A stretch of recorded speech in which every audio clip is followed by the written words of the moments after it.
Euh, Avant de chasser avec un aigle, il faut d'abord acquérir l'aigle. Donc pour acquérir l'aigle, il faut être détenteur d'un permis de chasser, d'un agrément d'élevage qui est décerné par les services chasse de la préfecture du département. Et ensuite, une fois qu'on a l'administration est réglée, on va dire, on peut obtenir l'oiseau. Donc l'oiseau, une fois qu'il est en état d'appétit, après, il faut lui présenter, au début, on va lui présenter un gibier facile.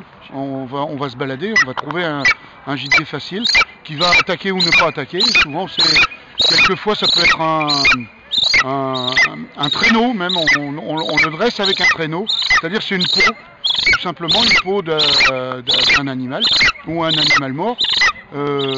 Qu'on traîne derrière un cavalier, derrière un vélo, derrière un véhicule. Et l'oiseau attaque cette fausse proie. Et quand il a l'habitude d'attaquer vraiment bien cette fausse proie, à ce moment-là, on va sur le terrain.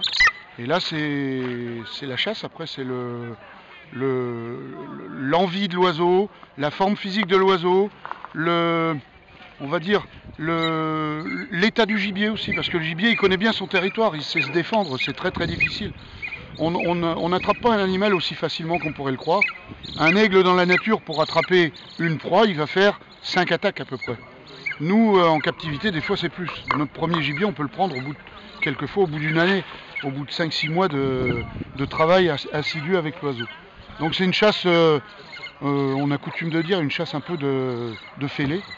Alors pour nous c'est exceptionnel parce qu'il y a tout le côté, le côté bateau, aller sur le terrain avec des bateliers, dans un bocage, dans un marais mouillé qu'on appelle ça, qui est vraiment très très beau. Et on a en plus aujourd'hui un temps merveilleux, quoi. On a vraiment un temps superbe et c'est vraiment très très sympa.